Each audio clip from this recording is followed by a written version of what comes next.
Constitution Day of India, the Samvidhan Divas. It was on 26 January 1950 when it came into force, but it was adopted on 26 November 1949. So since then, this day is remembered and celebrated as Constitution Day of India. And as you all know, my colleague has already mentioned that we are honored to have several distinguished guests and panelists here. Honorable Raj Chauhanji, the Speaker of Legislative Assembly of British Columbia, Honorable Mayor Mike Hurley, I just see him walking in. Very warm welcome to you, and all the councillors from City of Burnaby. The President of Chetna Association is represented by Mr. Harmesh Chandra today because President is traveling. Mr. Bill Basra, President of Guru Ravidas Sabha. Professor Swaran Singh, who is one of the panelists here, he is a professor of international relations in JNU, but these days he is in UBC teaching a class of international relations on Asian affairs. We have amongst us one panelist, Mr. Loveleen Gill, and of course Jai Birdi, our old friend and General Secretary of Chetna Association of Canada. But as you all know, this is a very important day, but let me remind you, and it is a very solemn moment for all of us. This was the day on 26 November 2008 when Mumbai came under attack. So I would request all of you to rise and for a moment. And 2 Canadian citizens also lost their lives in this Mumbai terrorist attack. And apart from 140 Indian citizens, 26 citizens from 23 countries also lost their lives. So let's not forget this moment and the scourge of terrorism. So we'll observe a moment of silence for the victims of this terrorist attack.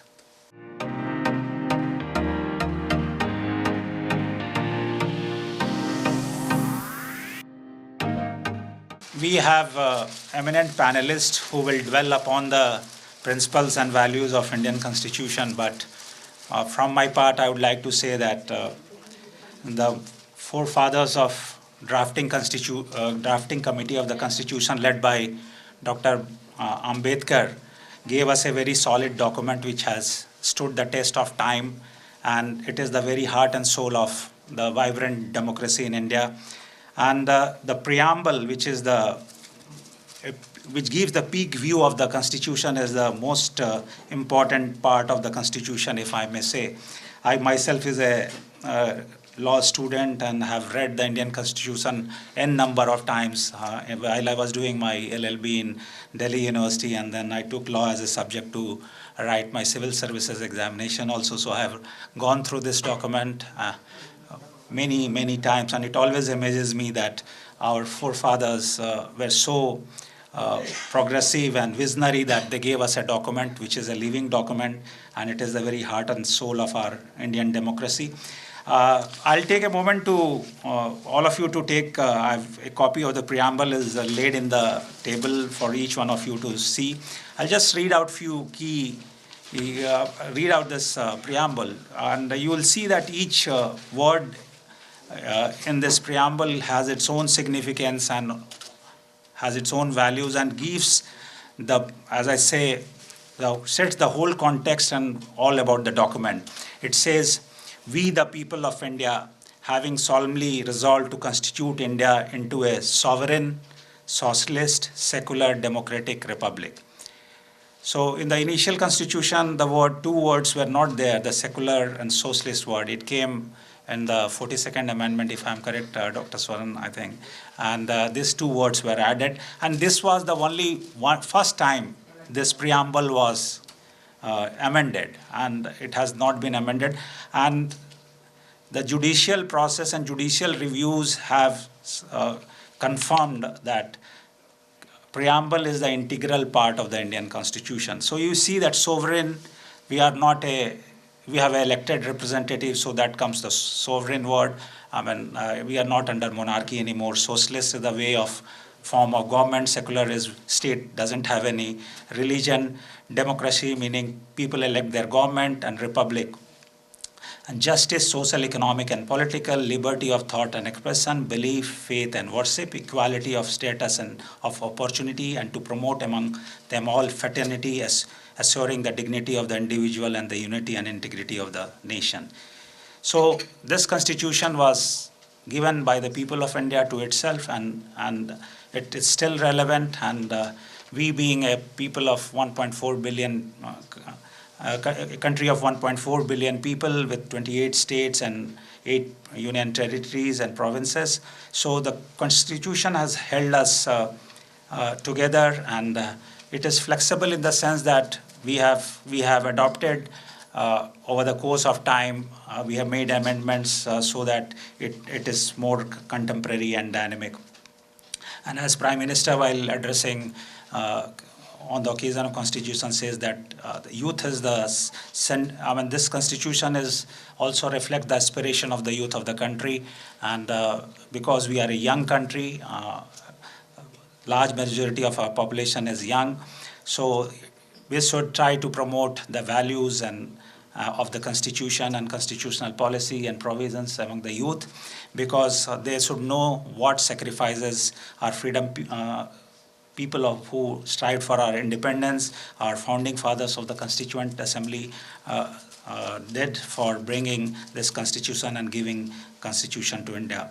And it has all aspects: equality for every faith, equality among sexes, whether men or women, and women also played a key role in the formation of the Constitution. I think, if I may correct, I think Birdiji will elaborate further. 15 ladies were also part of the Constituent Assembly, and there were several debates, and there were issues around social engineering, women and empowerment, freedom of expression, faith, worship, preserving one's culture. So everything is embodied, including directive principles of state policy, which directs the state what policy they should undertake to serve their people.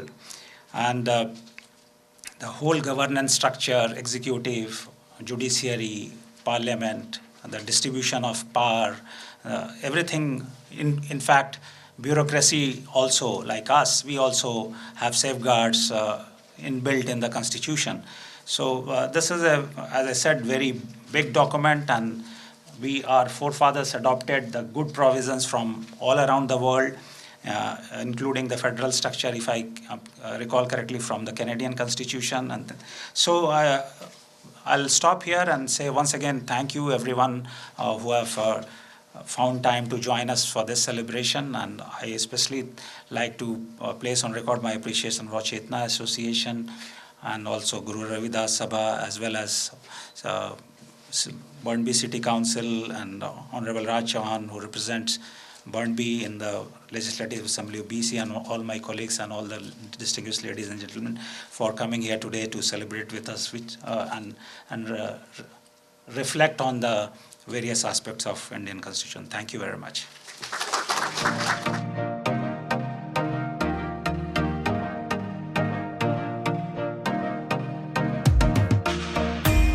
Good morning, everyone. It's a great honor for me to stand in front of you celebrating a milestone, and not only for India, for in the entire world.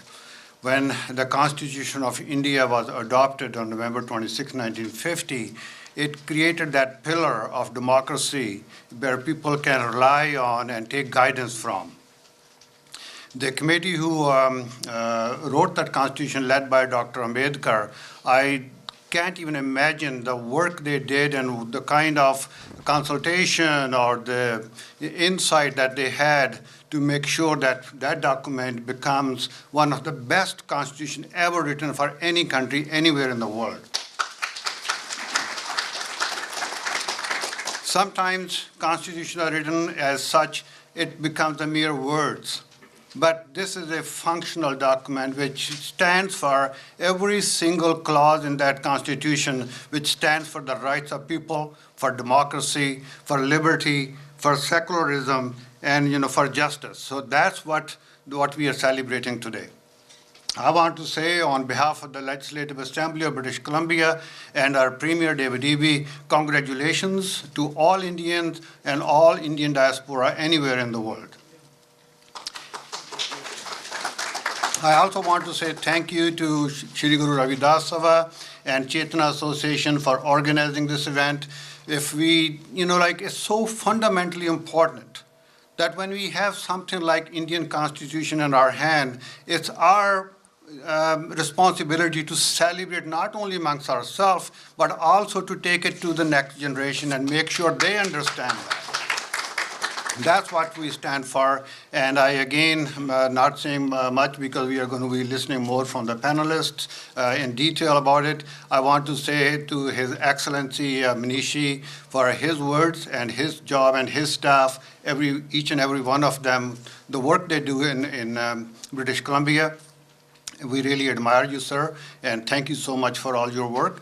And also to my wonderful friend and colleague, Mayor Hurley, for their job, and all the councillors' job that you're doing representing British Columbians, especially here in Burnaby. So thank you very much. Let's enjoy, and congratulations. Good morning, everyone, and it's my pleasure to be here. I just want to acknowledge, first of all, that we are in the unceded traditional territories of the Hunkaminam Squamish-speaking people, and to give appreciation for the opportunity to celebrate on this territory.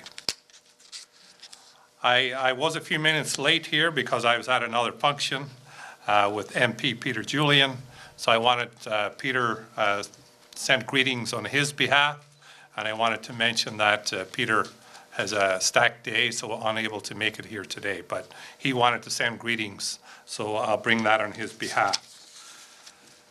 You know, the Constitution of India, when I look at the words, and I think the world has so much to learn from this Constitution and how it was put together. But not only do we have so much to learn, we have so much to act upon. Words are one thing, but acting upon these words are another thing. And I just want to look at the liberty portion of thought, expression, belief, faith, and worship. And that should be guaranteed everywhere in the world. And it's all of our obligations, I believe, to keep promoting those values and living those values.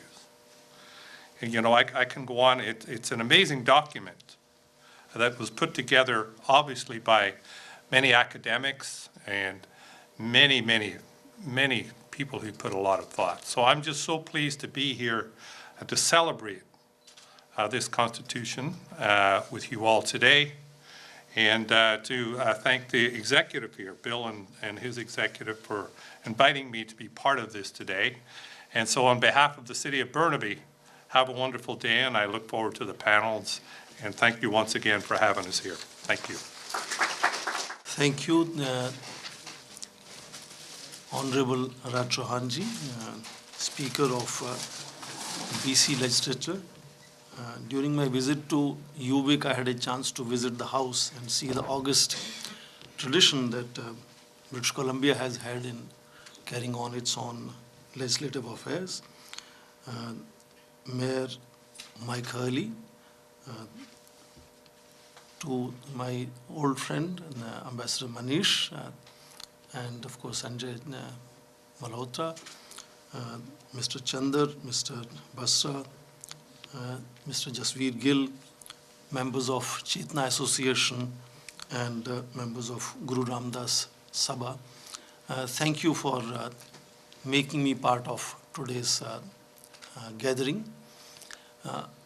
I want to spend my time basically focusing on why it is that Indian diaspora world over, or indeed the entire world, should be celebrating India's National Constitution Day, which of course is a great day for all Indian citizens. Many of you in the room are lawyers, and we all understand that from conventional law to law, the effort is to create mechanisms to protect, carry forward, transmit to future generations what are the dearest values that we hold. the most precious things that all of us have are values. And when you talk of not just law, but the fundamental law, the basic law, which is how Constitution is often defined, this represents the soul of a society, soul of a nation in that sense. And when we are talking of a society or a nation which is millenniums of long history, soon to be the largest nation on the planet. Indeed, when the constitutional culture was evolving in that part of the world, India was not today's India. It also had the current Pakistan, Bangladesh, Myanmar as part of that large entity which was developing this constitution, culture of constitution, how to guide their own destiny in future. So one can understand, as was mentioned by Honorable Raj Chauhan, the daunting task that the Constitution Drafting Committee must have had, how to calibrate that soul of a nation which has thousands of years of history, continuing civilization, large society, enormous cultural diversity. And therefore, I think the preamble of Indian Constitution underlines all the basic values that holds India's soul together. And I think that makes very clearly the first important point, which is different when it comes to Indian Constitution, the longest constitution humankind has ever produced. Approximately about 150,000 words in English text. The smallest constitution is, of course, of Monaco, about 3,814 words. So you needed that kind of largest constitution to carry forward the basic values, the soul of a nation. Second reason that makes this a global document is also because this is a continuing constitution for last 73 years to be precise. Many other nations have seen many constitutions over a period of time. Some of the powerful nations, Germany has seen 14 constitutions, France 13, China 8, Russia, Soviet Union 7, Yugoslavia 6, Canada 2. It is also the third point that makes it very distinct, that this is, in India we call it Ek Bidhan, Ek Nishan. This is only one constitution for the entire 1.4 billion people. Easy example to understand is how every province in Canada has a constitution of itself. In India right now, there is no province that has its own constitution. It's just one constitution. Fourth point is the dynamism of that constitution. It's a very complex process of making amendments, but 105 amendments already achieved by national legislature to ensure that the constitution continues to be contemporaneous, relevant, as was mentioned by Ambassador Manish, to showcase the aspirations of youth of India. Now, briefly, I want to also share with you how not only Indian Constitution is a global document, but how India contributed to several other constitutional traditions. And I'm not talking of various luminaries of India who, because of their being celebrated lawyers, have actually been advisors in making constitutions of many other countries. I'm not referring to that. I'm referring to how India as a nation contributed to the evolution of constitutional culture in other nations. British, as we say, were an imperial power that never saw the sun setting. It was a real global power. Had a first hit when 13 American colonies decided to have their own revolutionary war. And British saw that as a great loss. And the immediate next focus was now in South Asia, where I mentioned the current India, Pakistan, Bangladesh, and Myanmar were British India at that time. But even British India at that time saw the first war of independence in 1857. Now, a second hit of that kind a revolutionary war in American colonies, 1770s and 1780s, then 1857, First Independence War of India, shook that imperial power. That made Great Britain or United Kingdom a very different imperial power compared to other European imperial powers. They devised an interesting strategy with two motives. One is called divide and rule. I will not talk of that, that sometimes gets into controversial turf. But other one of piecemeal transfer of power to all their colonies to ensure that they can continue to control them for much longer than if they were only using the brute force that they tried in case of American colonies and in case of until East India Company was in control in India. So the first change was the Government of India Act of 1858. Then, of course, likewise, similar acts came in 1909, 1919, 1935. But remember, 10 years after that first war of independence of India, you had your first constitution for Canada, 1867, where several of these territories were united together, and now the new narrative from great imperial Britain was that elected representatives were now enacting laws for these colonies and gradually transferring and empowering those nations, societies over a period of time. Maybe it was relatively easier for European settlers in New Zealand, Australia, Canada, to see those people sitting in British Parliament as their representatives. But indigenous native Indians constantly refused to accept those as constitution and constantly demanded that indigenous Indian native representatives should be writing their own constitution. So all of these were treated as imperial acts. They inspired creation of constitution, but they were never treated as constitution. Gandhi was on the lead of this. In fact, in 1928, a committee was set up under Motilal Nehru to devise a report. How will India create its own constitution? But the other element I mentioned, divide and rule, ensured that the draft was never adopted thanks to Muslim League. So that is how India contributed. And when India adopted its constitution, it picked up some elements of Canadian federalism, some elements of American federalism, some elements of British unitary system. So we have a quasi-federal system in India, which ensures diversity, but we call it unity in diversity. So that dynamism of adopting from other nations, but also being a country that influenced discourses in other nations, continues till date. And my last 1 minute I will use by saying how today, there's a famous constitutional lawyer in India, Upendra Bakshi. He talks of, dean of your school, sir, when possibly you were a student there. He talks of how some of the constitution and India constitution, and that's my last example that makes it so distinct global document, has moved away from colonial inheritance of liberal order to post-colonial focus on empowerment and emancipation of citizens who may not have knowledge, access, and sufficient resources to claim what should be their rights, how to go all the way to empower them, emancipate them. Supreme Court of India, for example, has sometime moved in some similar directions. For example, public PILs, public, I forget. Yes.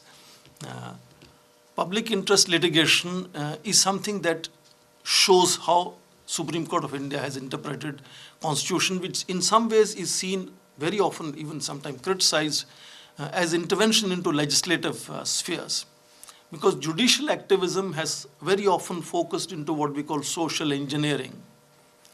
Indeed, not just criticized, legislature has also been inspired by what judicial activism has done in interpreting both the written part and unwritten part, which is conventions of constitution. Legislative activism by inspiration has also produced several acts in India, acts right to information, right to work, right to food, which are going way beyond the liberal order that we inherited from imperial experience. So in that sense, when it comes to interpreting some of these things, And there is lot that is common because both Canada and India inherited lot of constitutional culture from the same source, British imperial power. But in terms of post-colonial interventions, we have seen how India has moved in focusing on socio-economic empowerment of its citizens over a period of time. And one could go on. There are almost about 100 new missions that the Prime Minister has launched in the last 8 years, all focused on empowerment.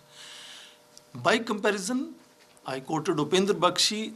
Let me also cite Andrew Pater, the former Attorney General of British Columbia. He says how Supreme Court of Canada here has continuously kept that liberal tradition. And therefore, in interpreting Constitution, has often focused on underlining market-driven empowerment, which sometimes, as he says, contradicts issues of social justice, which are more important in case of Indian interpretation of Constitution. So as we inherit and as we evolve, I think we have also shared a lot, but we have moved also in different directions.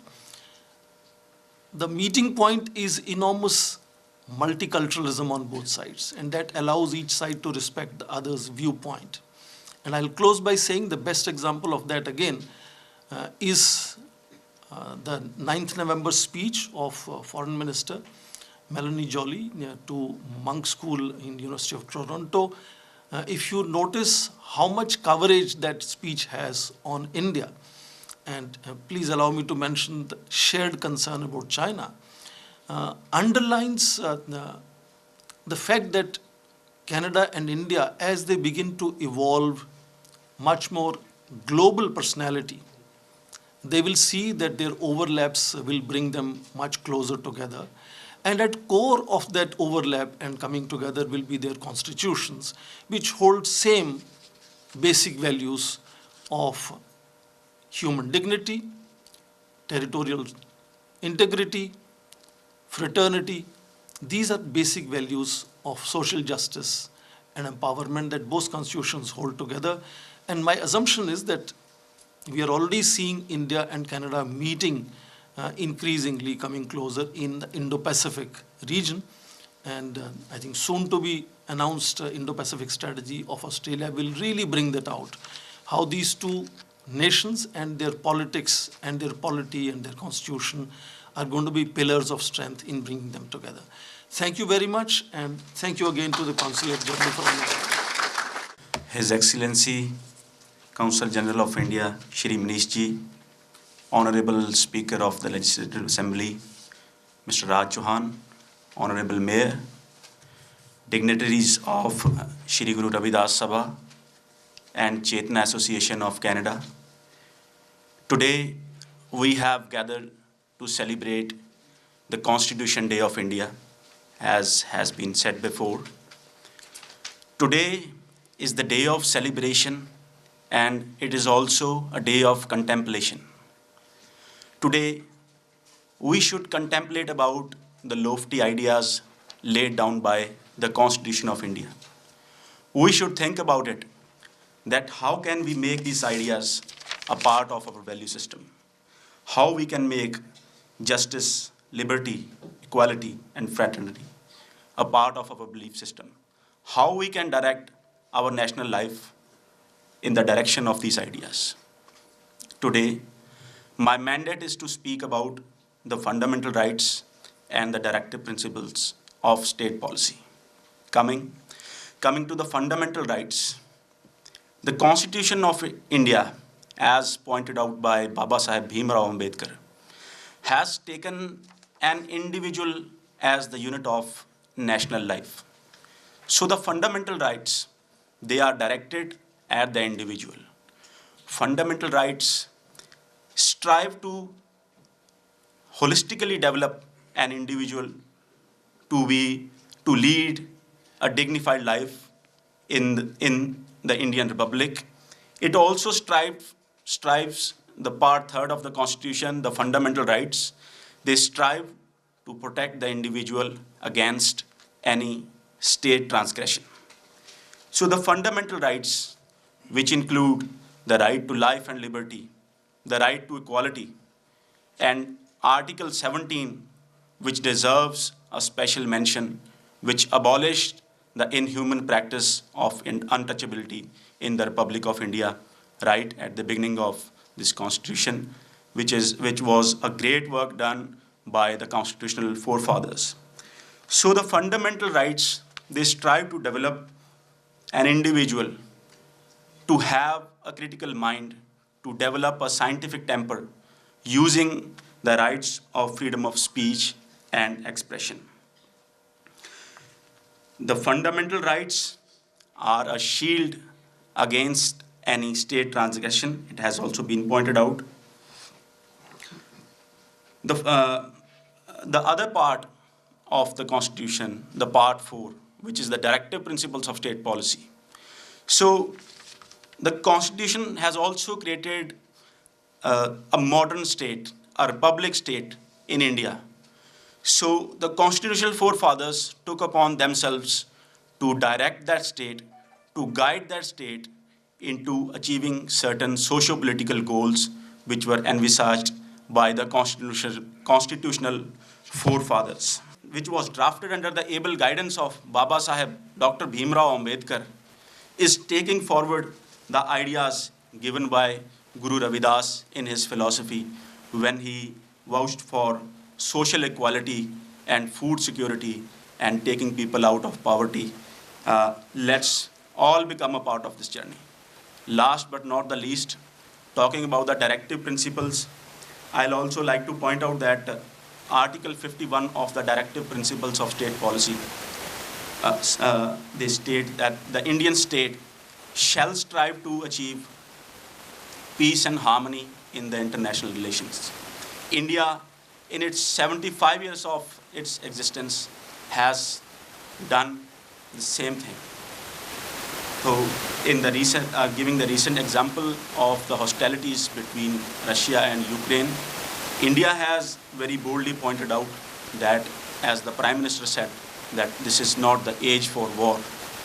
All the Indian diplomats in the world are fulfilling their duty under Article 51 of the Directive Principles of State Policy. They are ensuring peace and harmony in this world. Thank you so much. Good morning, and Jai Bhim to all. Sanjay ji, thank you so much for helping us coordinate and organize this event. Your Excellency, Mr. Manish ji, Speaker, Mr. Chauhan ji, Your Worship, Mayor of Burnaby, Mike Hurley, and all of our distinguished guests. It's our honor to welcome you and to have this dialogue among you and among all of our friends. I'm really encouraged to see the gathering that we have here today. So I want to express my gratitude to all of you for taking your time and joining us. We have heard from Professor Swaran Singh ji, we have also heard from Advocate Gill ji in terms of their expert opinions, and their expert thoughts. Friends, I will speak more as a layperson, and I will share my observations as a layperson, not as an expert in any of these fields. Before I do that, let me bring my greetings. So on behalf of Chetana Association of Canada, it's my pleasure to extend greetings on the Constitution Day of India. Mr. Bill Basra, who is the president of Shri Guru Ravidas Sabha, he also asked me to convey greetings on his behalf as well as on behalf of the Sabha. Friends, happy Constitution Day to all of you from all of us. Some 73 years ago, on this day, the Constitution was adopted in India, as we have heard from His Excellency, Mr. Manish ji, and was also implemented on January 26, 1950. We have also heard how, over these past 73 years, the framework that this Constitution has provided. It has sustained democracy, right? And it has retained the core elements of the Constitution, which are unity, integrity, justice, equality, liberty, and fraternity for a nation with many cultural, linguistic, and religious diversity. I must say, as we have heard before, this was indeed a very daunting task to keep the heart and soul of all those individuals with diverse backgrounds. My thanks to the drafting committee and its chairperson, Babasaheb Dr. Ambedkar, for producing a document that kept the interests of a common man at the core of their heart when resolutions were being discussed and rightfully debated.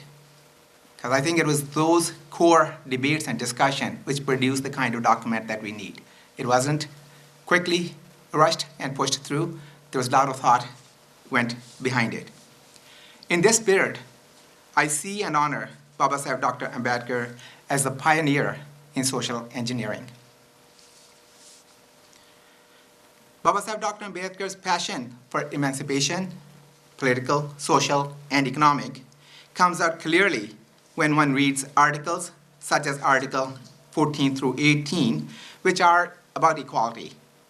We have heard about Article 17 from Brother Leveline, which abolished untouchability. When we talk about equality and what it means for us as non-resident Indians, as part of the diaspora who are inspired by the philosophy and thinking behind the Constitution, it's also my pleasure that we approached about 3 years ago the city of Burnaby, and we highlighted what we're learning from the Constitution, which is about equality. And Canada is also a multicultural country. So it's a matter of joy and pride for us to have the city of Burnaby, now under the leadership of Mayor Mike Hurley.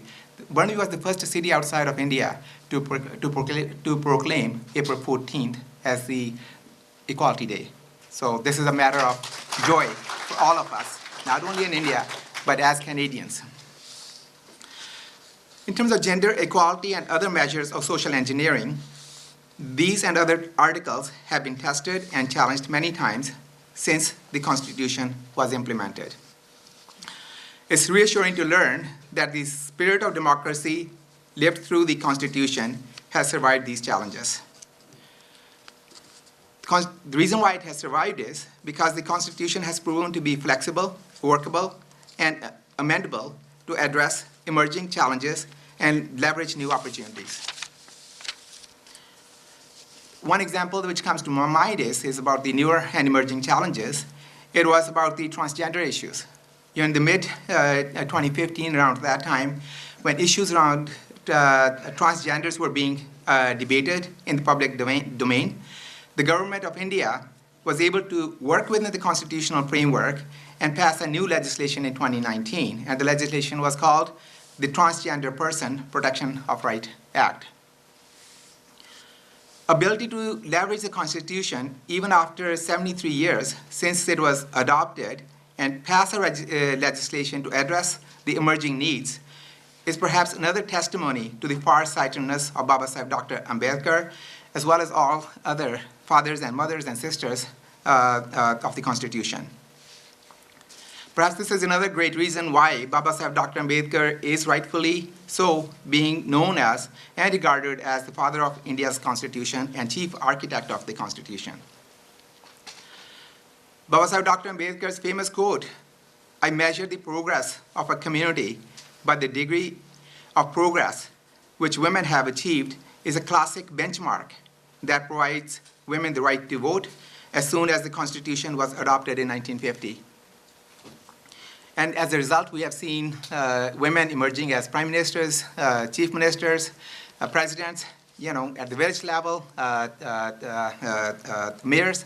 So to me, those are the significant contributions of the Constitution.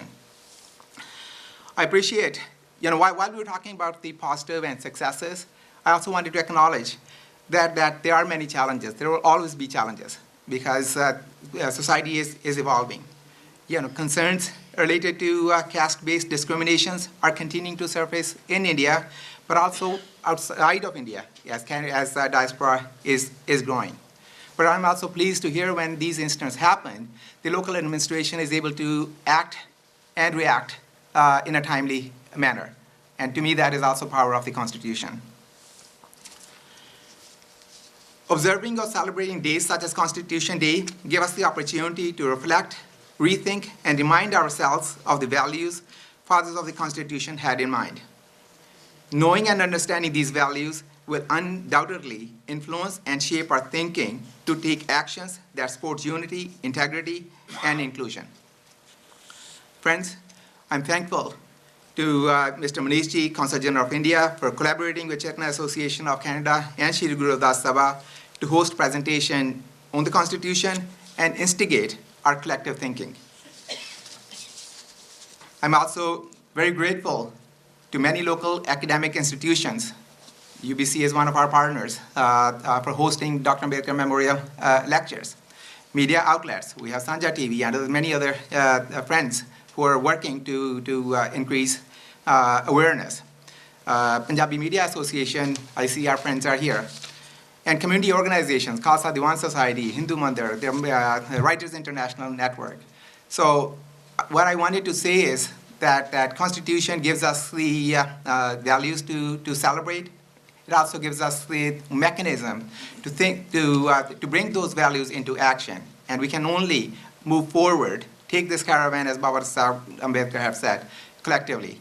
So in the end, I wanted to share my appreciation for all of us to be working together, and to Mr. Manishji and all of his team for creating this opportunity and forum to share our thoughts. Thank you. Jai Bhim.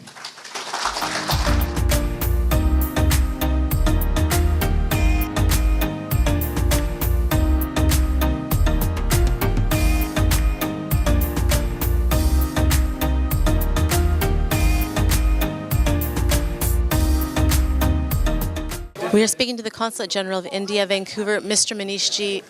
Very happy to see. It's a happy Constitution Day to you, sir. Thank you very much, and to all the viewers, a very happy Constitution Day of India to all of you, and my greetings. And today we are here in Guru Ravidas Sabha, Gurudwara in Burnby, to celebrate the Constitution Day of India. And I'm very thankful to Mr. Raj Chauhan ji, Speaker of British Legislative Assembly, Mr. Mayor Mike Hurley, the members of Chetna Association, members of Guru Ravidas Sabha, and many diaspora people who have come here to celebrate Constitution Day with us, the Consulate General of India.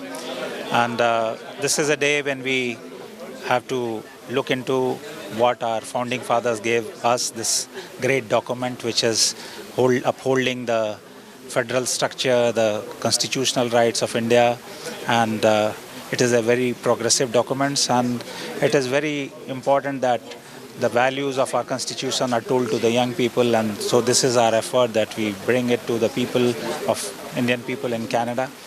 And of course today is also a very solemn day as we remember the victims of Mumbai terrorist attack in 2008, where 140 Indians and about 26 foreign nationals lost their lives, and including 2 Canadian nationals. So this is a day where we should pledge to destroy the scourge of terrorism from global arena, and we should work together.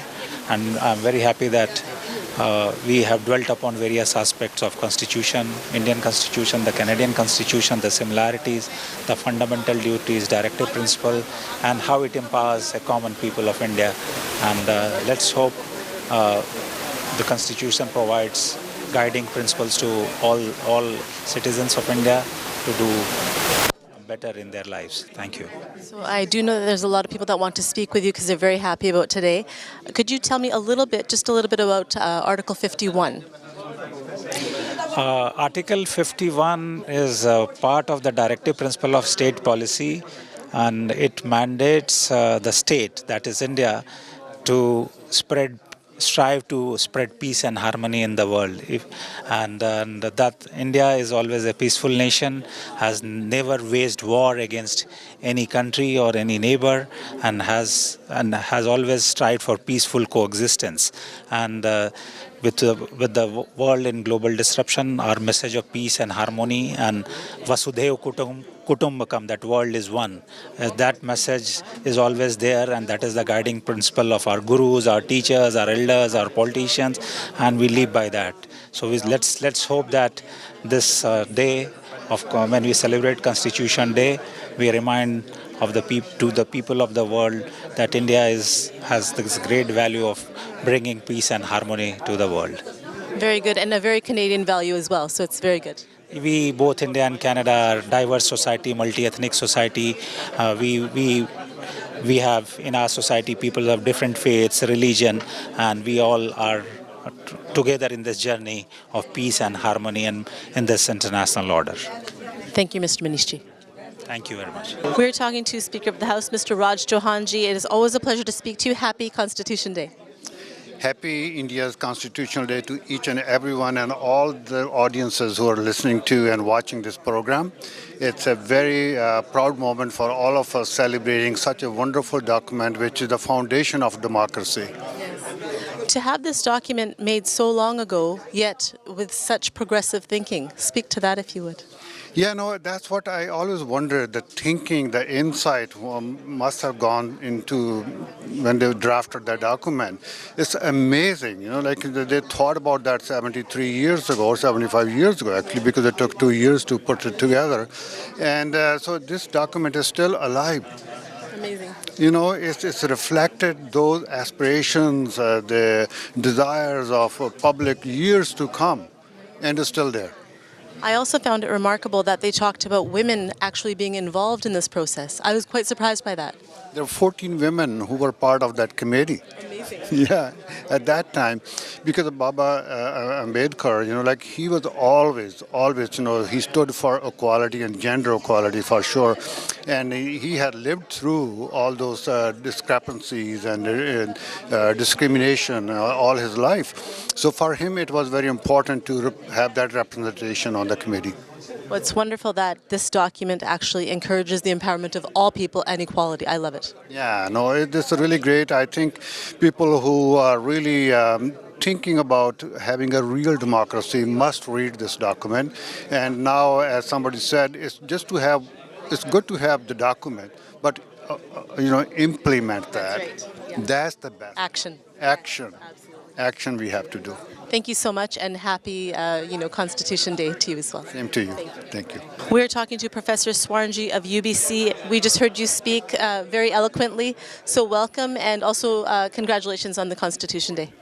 I think it's a day for all Indians and people of Indian origin around the world to celebrate, because Indian Constitution is not just a document to celebrate for Indian citizens, but I think for the entire world. In many ways, it provides examples of being a great functioning constitution, the longest one, the enduring and lasting for 73 years now, and focusing increasingly on improvising 105 amendments to ensure emancipation and empowerment of Indian citizens, especially in terms of providing them socio-economic empowerment. So it's a great day to remember the people who drafted that constitution and ensured that the enormous diversity of India and the great moral values of that ancient society are scripted into a document which has done a great deal of favor to India in staying as a largest democracy on the planet. So, Professor Swarnji, our channel, we speak English, Hindi, Punjabi, all of the languages. And if you could, our viewers that are listening and want to hear some Hindi, if you could speak to them and give them one last message on this very auspicious day. Just right there. Sanjha TV ਤੇ ਮੈਨੂੰ ਸ਼ਾਮਲ ਕਰਨ ਵਾਸਤੇ ਧੰਨਵਾਦ। ਅੱਜ ਅਸੀਂ ਭਾਰਤ ਦੇ ਸੰਵਿਧਾਨ ਦੇ ਦਿਵਸ ਪਰ ਇਕੱਠੇ ਹੋਏ ਹਾਂ ਇੱਥੇ, and it's a great sense of pride. बड़ी गर्व की बात है हम सब लोगों के लिए जो भारतीय नागरिक हैं, भारतीय मूल के लोग पूरी दुनिया में हैं, और सांझा टीवी इस मौके पर शामिल हुआ और कवर कर रहा है इस इवेंट को। बहुत ज़्यादा धन्यवाद उनके लिए। Best wishes from my side. Thank you so much. Thank you so much. We're talking to lawyer Loveleen. We heard him speak. Such a great speech. I was really happy to hear all of the different points that the Constitution has. Maybe we didn't even know living in Canada that the Constitution was so thorough. And if you could elaborate on that. Yes, as we are celebrating the Constitution Day of India today, as the Constitution of India presents very lofty ideas of equality, of social justice, of fraternity. That is very important. That is often ignored, the word fraternity.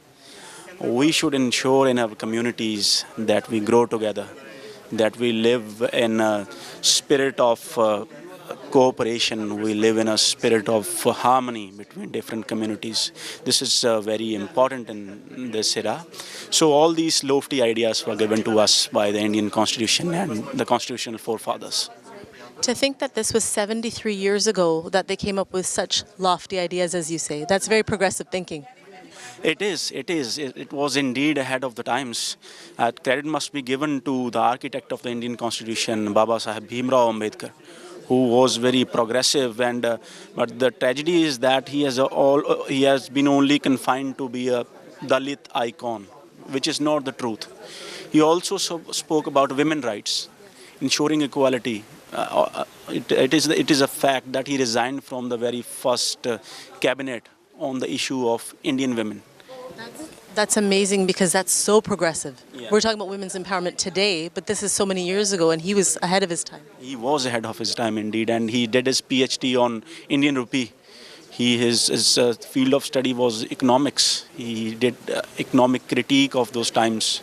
So Dr. Saheb has he was multifaceted, and he shouldn't be just confined to being a Dalit leader. He should be seen in his entirety of his thought. Well, you speaking publicly like today, you're changing people's perception and making a new dialogue. So if there's one last message you want to give our viewers, maybe in Punjabi or Hindi, whatever message you want to give. ਮੈਂ ਅੰਤ ਦੇ ਵਿੱਚ ਆਪਣੇ viewers ਨੂੰ ਇਹ ਕਹਿਣਾ ਚਾਹੁੰਦਾ ਹਾਂ ਕਿ ਅੱਜ ਮੈਂ ਗੁਰੂ ਰਵਿਦਾਸ ਸਭਾ ਦੇ ਵਿੱਚ ਖੜਾ। ਜੋ ਸੋਚ ਗੁਰੂ ਰਵਿਦਾਸ ਜੀ ਨੇ ਦੁਨੀਆ ਦੇ ਅੱਗੇ ਰੱਖੀ ਸੀ ਬੇਗਮਪੁਰਾ ਦੀ ਤੇ ਕਿਹਾ ਸੀ ਕਿ ਐਸਾ ਚਾਹੂੰ ਰਾਜ ਮੈਂ ਜਹਾਂ ਮਿਲੇ ਸਭਨ ਕੋ ਅੰਨ ਛੋਟ ਬੜੋ ਸਭ ਸਮ ਰਹੇ ਰਵਿਦਾਸ ਰਹੇ ਪ੍ਰਸੰਨ। ਸਾਨੂੰ ਉਸੇ ਸਪਿਰਿਟ ਦੇ ਵਿੱਚ ਕਮਿਊਨਲ ਹਾਰਮਨੀ ਬਣਾ ਕੇ ਵੱਖ-ਵੱਖ ਕਮਿਊਨਿਟੀਜ਼ ਦੇ ਵਿੱਚ ਜਿਹੜੀ ਬਰਾਬਰੀ ਦਾ ਮੈਸੇਜ ਆ ਇਕੁਆਲਿਟੀ ਦਾ ਉਹ ਅੱਗੇ ਲਿਜਾਣਾ ਚਾਹੀਦਾ ਤੇ ਜਿਹੜੀ ਇਮੈਂਸੀਪੇਸ਼ਨ ਆਫ ਦ ਨੀਡੀ ਹੈ ਉਹ ਵੀ ਬਹੁਤ ਜ਼ਰੂਰੀ ਹੈ ਤੇ ਉਹ ਮੈਸੇਜ ਨੂੰ ਅੱਗੇ ਲੈ ਕੇ ਚੱਲਣਾ ਚਾਹੀਦਾ ਹੈ। Very good. Thank you so much. Thank you so much. Mr. Virdi of Chetna Association of Canada, we just heard you speak. Happy Constitution Day to you. You did a nice job, sir.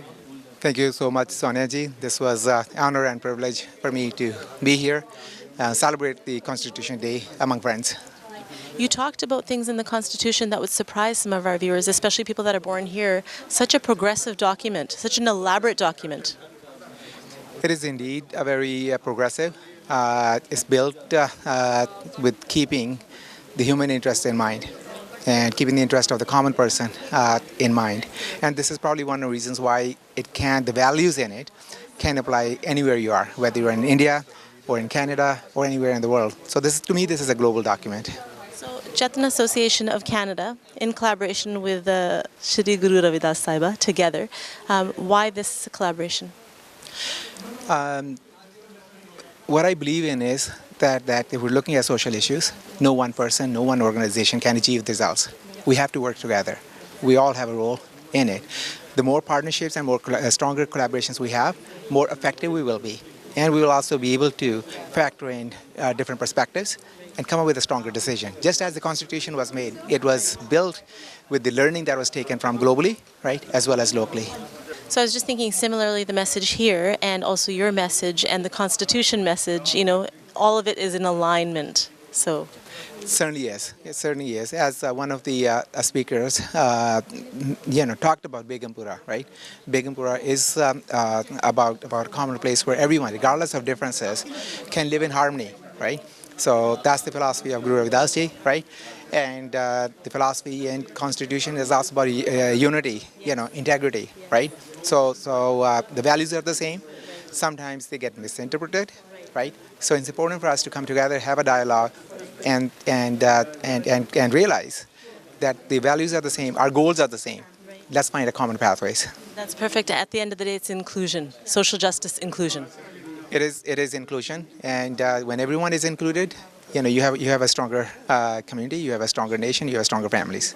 Very well said. Thank you so much, sir. Thank you so much, Sonia, and happy Constitution Day to you and to your audience. Thank you.